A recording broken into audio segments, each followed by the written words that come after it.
Hello everyone, hope you're all well and welcome back to another video on my channel. Before we start, I have hit 50 subscribers in the past few days, which is pretty mental after just a few videos. So thank you all for watching, thank you to the Cobblemon devs for making this mod. So this video is about something a little different than my regular Apricot related videos. So this one is more about spawning of Pokemon and the way we can increase the chance of those Pokemon spawning quite dramatically with a little bit of manipulation, and you might be able to figure out some of the Pokemon I'm about to do in the video based off some of the items in my hand. First, I'm going to share with you some bits of information that will hopefully help you make a bit more sense of this video.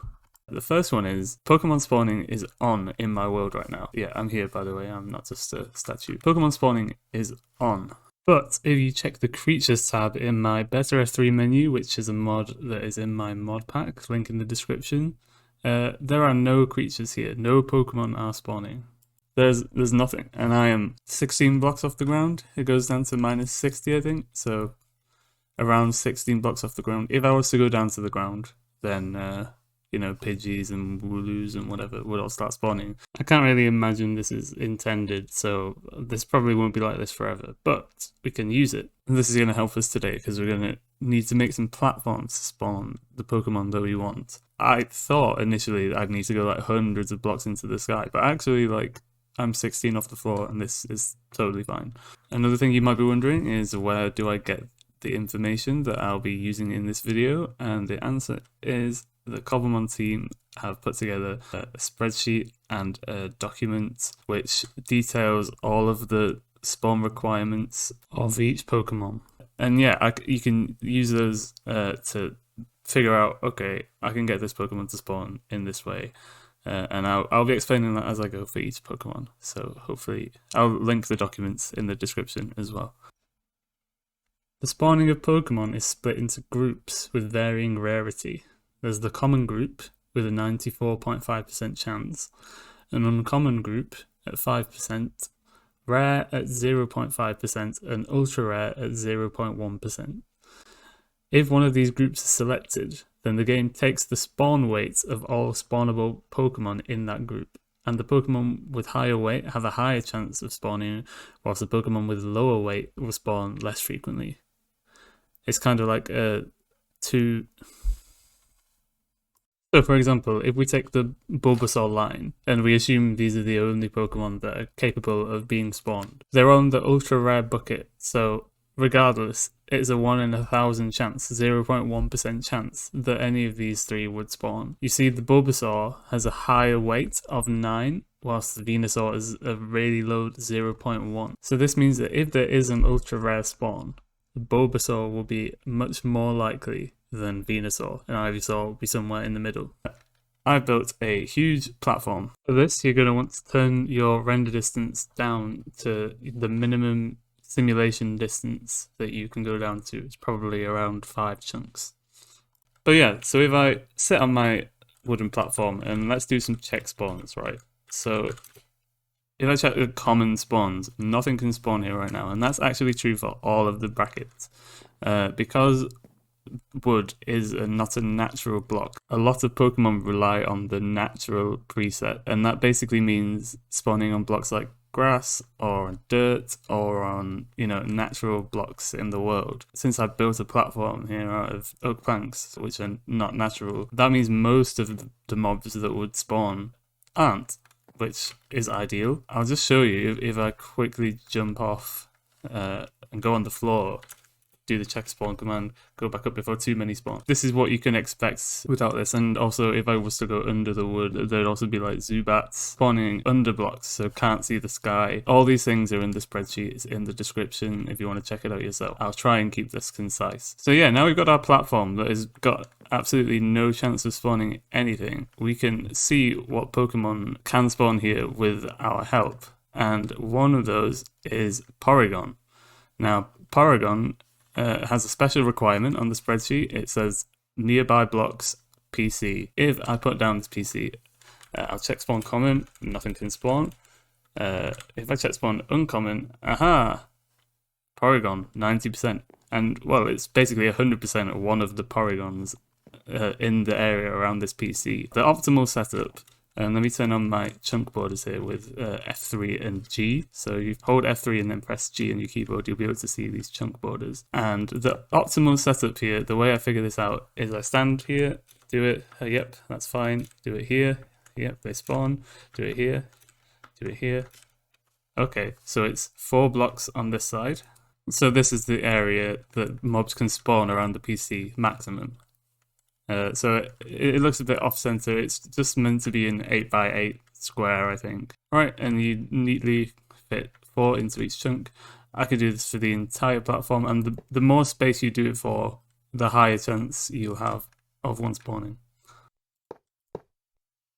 And already as I was laying these out, here's a Porygon. The Porygon has spawned because it's the only mob that can spawn here. Now another Pokemon that works the exact same way is Milcery or Milcery. Who knows how to say it? Let me know in the comments. I'm gonna guess Milcery, right? It's kind of like a milk Pokemon. It's a milk Pokemon. Yeah, and we do this with cakes. Milcery is a lot more common. So if I stand next to this cake, check spawn common. Oops, can't spell. Yeah, and we got one already, right? So this is a 95% chance. When the game tries to spawn a Pokemon here, there's a 99% chance that one of those would be a Milcery. Look at that cute guy. Does it have a face? Oh yeah, it does. Now, I've just had to switch worlds here. I am now in a super flat taiga biome, and it's also night, and this satisfies the conditions of Weavile. Now, I know a lot of people have been looking for Razor Claws, and yeah, if you check this one for uncommon again, 100% Weavile, and this is the only Pokemon that can spawn on this platform. So all you need is a taiga biome, a platform like this, and nothing else, and already we've got 2 Weaviles here. They're also very high level, so good training for your fire types.